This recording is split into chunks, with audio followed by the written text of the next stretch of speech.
Good morning, welcome to a morning review. This is Kim Watson speaking on Thursday the 15th of October. Okay, looking at the euro dollar first, and as you can see, yesterday we broke the prior highs here, and at the moment it looks like we could edge up a little bit further. It's certainly the angle of the acceleration has got quite steep. We're starting to get towards the extreme sort of area on the RSI here on the dailies, and already have moved into that picture on the 4 hourlies. That's not to say we couldn't continue pushing up on this move. In fact, at the moment it looks rather bullish from that side.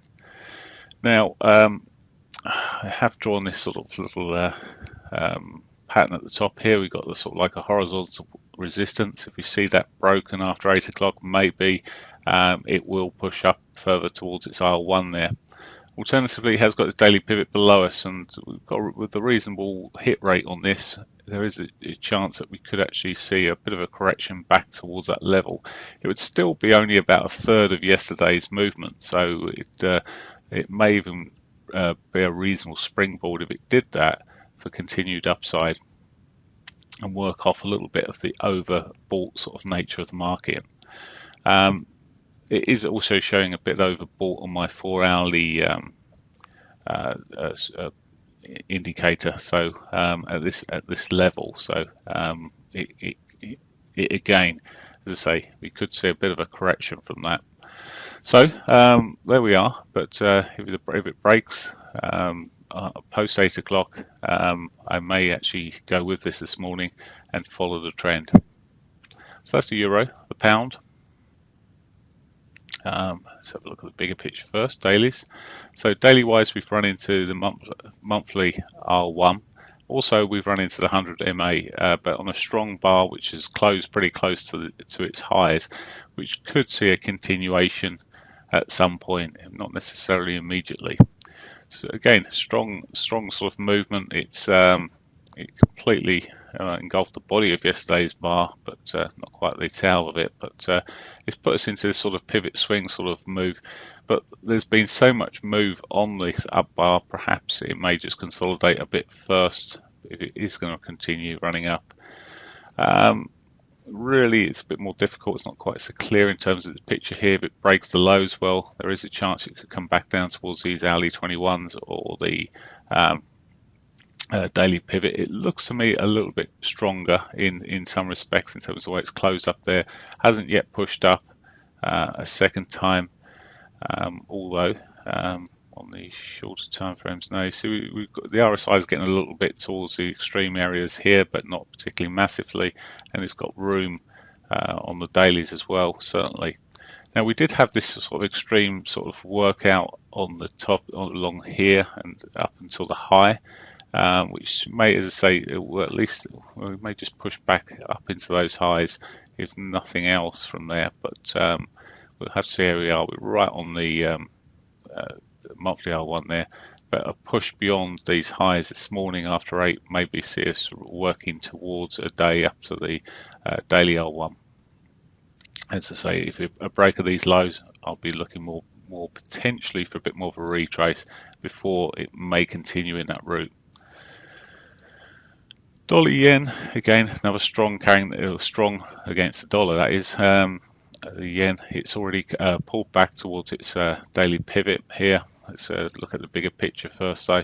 And for a change, we're sitting right at the bottom now. Is this the one that's going to break the lows and continue in its route? Now, the way most things are looking, there's certainly a possibility here. Been in this range for a long time. It's already had a pullback on this this morning on the last couple of 4 hour bars there. It's just sort of pulled back a little bit. Is that it? And it's going to now roll over and break these lows. It's okay. It's only a couple of lows at that point, but there's always been demand at that area for the dollar. But is this time going to be the time that the dollar fails along nicely with a lot of other currencies? So something to watch there. It's got a bit of extreme here on the 4 hourly point of view, which may just see it coming back down towards test those lows at least, maybe into the monthly R1 there, but you should watch that carefully. It does do that if you're a yen, avid yen follower. It may just, as I say, just break this trend line, this this hourly trend line, and just continue down towards that R1. Any reversals? Well, the 21 moving averages, 34, provided resistance up to this point. We are getting a bit extended away from the hourly 50, so any sort of, as I say, reversals may see us move back towards that way, but at the moment it's looking pretty weak, effectively, this dollar yen. Well, the yen's looking strong. Okay, and finally, let's look at the Aussie dollar. Big picture first, and you see the pattern here that we've got. In fact, I'm just going to bring this out. It's a bit of a W bottom that's happened here. What do I mean by W bottom? Here we go. We've got this W here with this slightly higher low from on the bottom there. Maybe from this it could push up higher. Again, like many of them, you're getting towards the well, we certainly saw an extreme here. So whether this can push up further and run into its monthly R2, it's a possibility. On the short-term time frames, we may see, as I say, with some of these, a bit more of a correction. It's already hit its daily R1 today on this 60-minute chart. Already looks at hit that daily R1. Maybe we'll see it coming back towards, if you see a break of these lows, may come back towards those 21 moving averages, particularly exponential, more interesting really, but that's close support.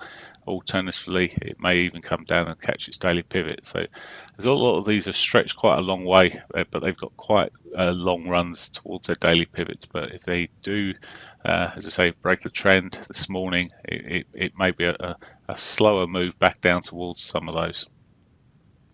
So that's that. In terms of news, there's not a massive amount of news until this afternoon, really.